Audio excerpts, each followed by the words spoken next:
Hello friends, in group number 17, today we will discuss about the reactivity of halogen with oxygen, or you can say write a note on oxides of halogen. Okay, so you know very well when there is oxides means the reaction with oxygen. So generally write down first question, write a note on oxides of halogen. इसका मतलब क्या होता है कि reaction with oxygen. तो halogen जो है, halogens form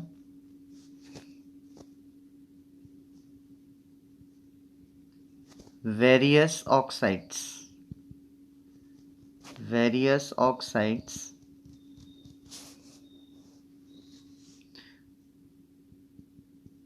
with oxygen and most of them unstable.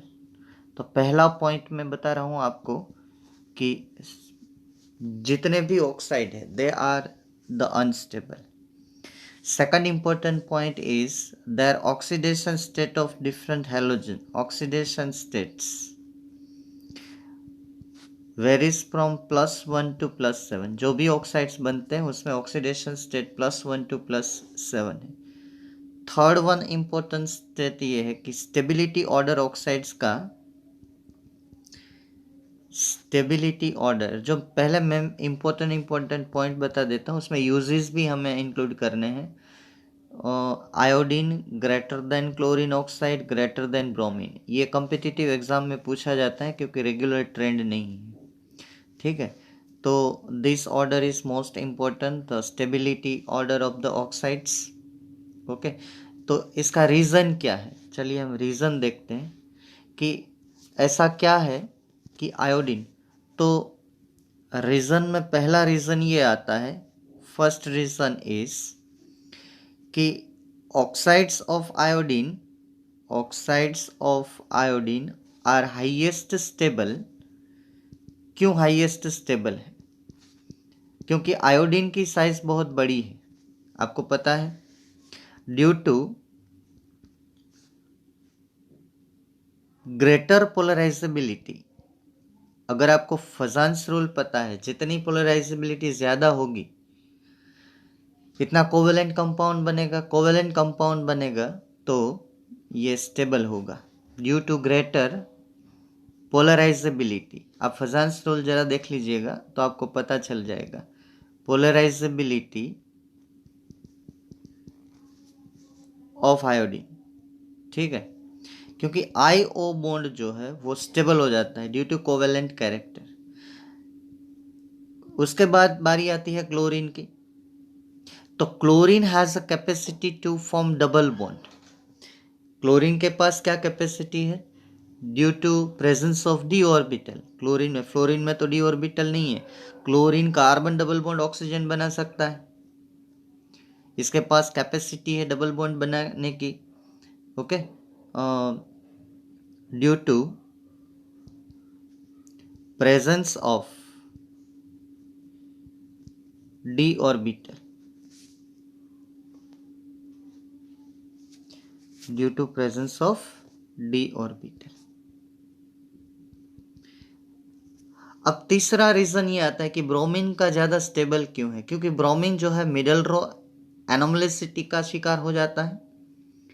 अब मिडल रो एनोमलिसिटी क्या है वो आपने पीरियोडिक टेबल में शायद पढ़ा होगा.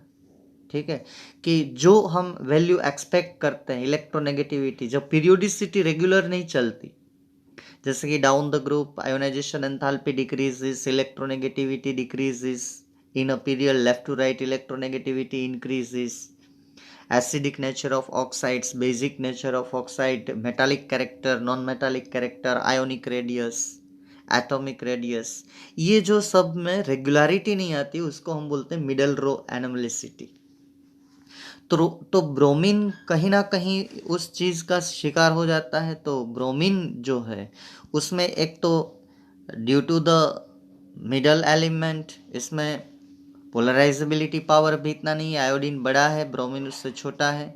और ब्रोमीन में जो है ये डबल बॉन्ड बनाने की इतनी टेंडेंसी नहीं है, ठीक है।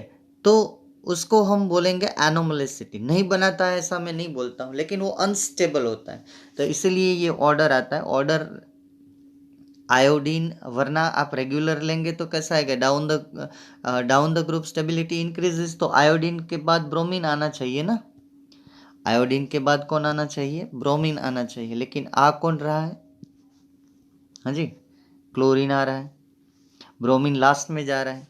तो ये दो जो है रीजन है। तीसरा आपको ऐड करना है, ब्रोमीन के पास पहले वाला भी नहीं है polarizability, so you can write the lack of 1 and 2, lack of reason number 1 and lack of reason number 2, ये दोनों की वजह से यहाँ पे लिख लेना थर्ड। तो ये ऑर्डर स्टेबिलिटी का आ रहा है, ठीक है। अब एक बात मैं आपको जनरल दिखा रहा हूँ, बाद में 1 by 1 मैं ऑक्साइड्स लेने वाला हूँ, ये पहले मैं ज़रा आपको समझाता हूँ, ठीक है। अब ये जो सब ऑक्साइड है, all oxide having more oxidation states are more stable with respect to oxides having less oxidation state। एक एलिमेंट मानो कि 3-4 ऑक्साइड्स बनाता है, तो जिसका ऑक्सीडेशन स्टेट ज़्यादा होगा वो ज़्यादा स्टेबल होगा, जिसका ऑक्सीडेशन स्टेट कम होगा वो कम स्टेबल होगा। वो भी आप फजांस रूल से समझा सकते हो, ठीक है। तो और एक चीज़ है, सभी ऑक्साइड्स जो है वो फ्लोरीन के सिवा बाकी सब गुड ऑक्सीडाइजिंग एजेंट है। फ्लोरीन का ऑक्साइड नहीं होता, ऑक्सीजन का फ्लोराइड होता है ना, क्योंकि फ्लोरीन इज मोर इलेक्ट्रोनेगेटिव। हम बोलते हैं नाइट्रोजन का ऑक्साइड, फॉस्फोरस का ऑक्साइड, लेकिन आप फ्लोरीन का ऑक्साइड नहीं बोल सकते। वो नाइट्रोजन, फॉस्फोरस, कार्बन का ऑक्साइड आप बोल सकते हैं, क्योंकि ऑक्सीजन की कंपैरिजन में ये सब लेस इलेक्ट्रोनेगेटिव है। लेकिन जब फ्लोरीन का ऑक्सीजन के साथ रिएक्शन होगा तो आप ये नहीं बोल सकते कि ये फ्लोरीन का ऑक्साइड है, आप ऐसा बोलना पड़ेगा कि ऑक्सीजन का फ्लोराइड है, क्योंकि IDE जो सफिक्स है वो मोर इलेक्ट्रोनेगेटिव के पीछे लगता है, ठीक है। तो ऑक्सीजन का फ्लोराइड मीन्स के फ्लोरीन का ऑक्सीजन के साथ reaction, they are the good fluorinating agent. और बाकी सब ऑक्साइड है, they are the good oxidising agent. तो इतनी बात डिस्कस करने के बाद चलिए हम क्वेश्चन की तरफ आगे बढ़ते हैं। तो जैसे मैंने आपको बताया कि मेन पॉइंट को हम हाईलाइट करेंगे, मैंने उसका ओवरव्यू आपको दे दिया है। अब देखिए, halogen forms many oxides, most of them are unstable। मैंने पहले भी बताया कि जो फ्लोरीन है, फ्लोरीन वो ऑक्साइड फॉर्म नहीं करता है, fluorine does not form oxide, क्योंकि ऑक्सीजन का जो फ्लोरीन के साथ ऑक्सीजन का कंपाउंड है, compounds of oxygen with fluorine are called fluorides. क्यों? क्योंकि fluorine is more electronegative than oxygen. कितने बनाता है, हाउ मेनी फॉर्म ना, हाउ मेनी फॉर्म। तो पहले लास्ट में टेबल भी दिया है, ऑक्सीजन का जो है 2 है, OF2 O2F2। फिर से मैं रिपीट कर दूं कि ये फ्लोराइड्स ऑफ ऑक्सीजन बोला जाता है, ऑक्साइड्स ऑफ फ्लोरीन नहीं बोला जाता है। Good fluorinating agent. इसमें से एक बहुत बढ़िया चीज है कि OF2 जो है वो प्लूटोनियम को PuF6 में कन्वर्ट करता है। ये प्लूटोनियम कहाँ से मिलता है? This is obtain from the spent nuclear fuel. जब यूरेनियम यूज कर लेते हैं उसके बाद उसका जो वेस्ट मटेरियल बनता है, uranium converted to plutonium, and that plutonium we have to convert it into PuF6 for purifying it. तो प्लूटोनियम को रिमूव करने के लिए उसको वोलेटाइल कंपाउंड में कन्वर्ट करना पड़ेगा, तो that is nothing but PuF6। तो ये आपका पहला पॉइंट खत्म होता है। फिर से रिपीट कर दूं, halogen form many oxides, most of them are unstable. Fluorine का ऑक्साइड नहीं बोला जाता, ऑक्सीजन का फ्लोराइड बोला जाता है, क्योंकि फ्लोरीन मोर इलेक्ट्रोनेगेटिव। दो होते हैं OF2 O2F2, उसमें से OF2 जो है वो किसके काम आता है? जो स्पेंट न्यूक्लियर फ्यूल निकलता है उसको यूरेनियम टू प्लूटोनियम कन्वर्ट होने के बाद, तो प्लूटोनियम को रिमूव करने के लिए plutonium first converted to volatile material PuF6, तो फ्लोरीन देना जरूरी है।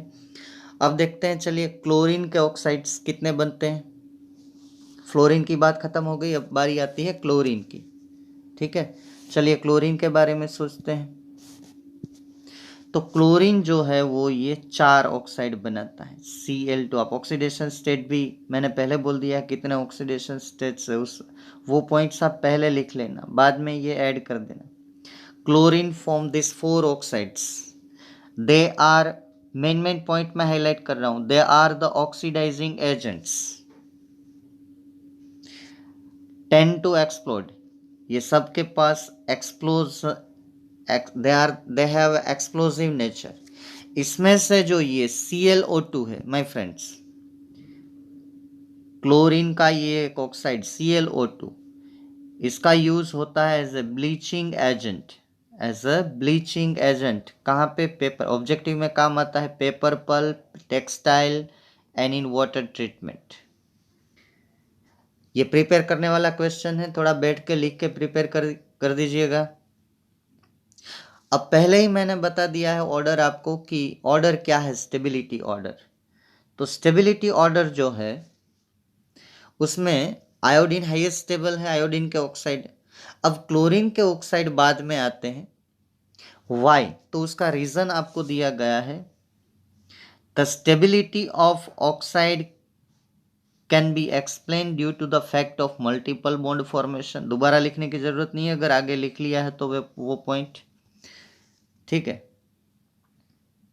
Why they form double bond? Due to the availability of d orbital of in chlorine, chlorine में d ऑर्बिटल प्रेजेंट है। चलिए यहाँ पे क्लोरीन के ऑक्साइड खत्म हो रहे हैं। अब हम बात करते हैं ब्रोमीन के ऑक्साइड्स की। How many oxides are of bromine? अब ब्रोमीन की ये 3 ऑक्साइड्स पॉसिबल है, Br2O। आप लेविस स्ट्रक्चर भी ड्रॉ कर सकते हो, ठीक है। दे आर लीस्ट स्टेबल, जैसे पहले मैंने बताया। क्यों? क्योंकि उसके पास पोलराइजेबिलिटी भी नहीं है, इसके पास डबल बॉन्ड करने की टेंडेंसी नहीं है। So they are very powerful oxidising agents, और they are unstable, so exist only at low temperature. अगर टेम्परेचर लो होगा तो ही वो एग्जिस्ट करेंगे, ठीक है। Very powerful oxidising agent.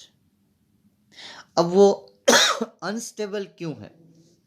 उसके लिए 2 रीजन दिए गए हैं। मैंने आपको बोला लैक ऑफ नंबर 1 एंड 2, क्योंकि वो उसके पास पोलराइजेबिलिटी भी नहीं है, और दूसरी चीज़ क्या नहीं है? डबल बॉन्ड फॉर्म करने की कैपेसिटी नहीं है।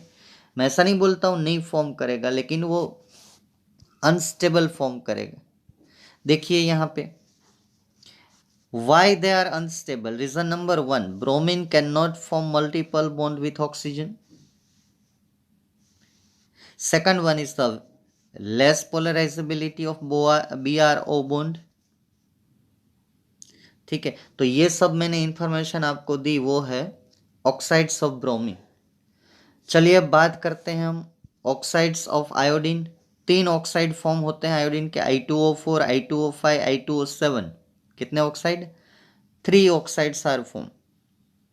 ये ऑक्साइड जो है मेजोरिटी इनसोल्यूबल सॉलिड्स होते हैं। आप हीट करते हैं तो वो डिकम्पोज हो जाते हैं।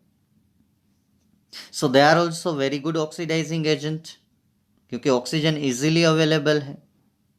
वह ये आयोडीन के ऑक्साइड हम कहाँ यूज करते हैं? आपने हाइड्रोकार्बन पढ़ा है, तो they are used in the estimation of carbon monoxide. क्या रिएक्शन आता है? मैं जरा रिएक्शन आपको लिख के दिखाता हूं। इसका रिएक्शन आता है, जैसे कोई organic compound in insufficient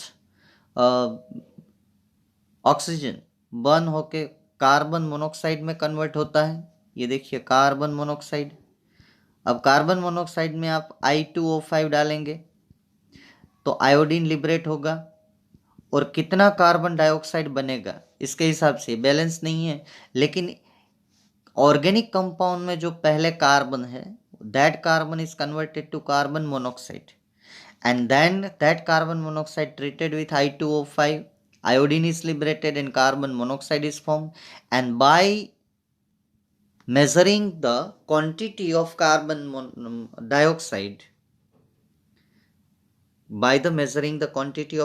dioxide, we can predict how much carbon is present in the given sample of organic compounds. ठीक है, तो ये रिएक्शन लिखने की जरूरत नहीं है, आपने some basic concepts of organic chemistry में पढ़ा है। ठीक है, तो यूज में समझा रहा था कि वो कैसे काम आता है। ठीक है, अब चलिए आगे बढ़ते हैं।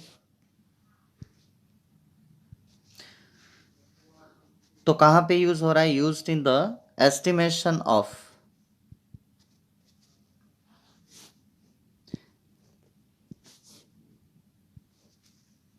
दे are very good oxidising agent. ठीक है, used in estimation of carbon monoxide. ठीक है, अब उसकी स्टेबिलिटी ऑर्डर, ये सीधा स्टेबिलिटी ऑर्डर पे आते हैं। सभी ऑक्साइड की स्टेबिलिटी ऑर्डर ये है, क्योंकि आयोडीन का ऑक्साइड हाईली स्टेबल है। यहाँ पे रीजन पहले भी मैंने दे दिया था, greater polarisability of IO bond between oxygen and iodine, greater polarisability. ठीक है, तो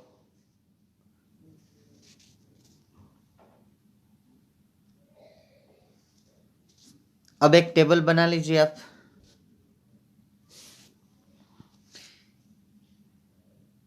ये देखिए फ्लोरीन के कितने ऑक्साइड्स हैं?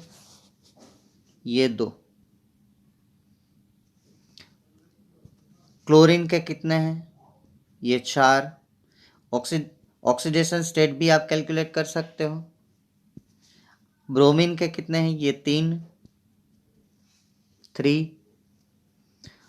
और आयोडीन के कितने हैं? ये 3। ठीक है, यूजेस भी साथ साथ लिखा है। तो most of oxides are unstable, पहले कॉमन पॉइंट मैंने लिखा था, बाद में ये पॉइंट ज्वाइन कर देना है। ये भी नहीं डाउन साइड लिखा है, पहले मैंने स्टार्ट करने से पहले आपको बता दिया था। They form various oxide, most of them are unstable, ये ऑक्सीडेशन स्टेट है। ठीक है, तो majority are the oxidizing agent. Okay, oxygen chlorine के जो ऑक्साइड है वो एक्सप्लोसिव नेचर है उसका।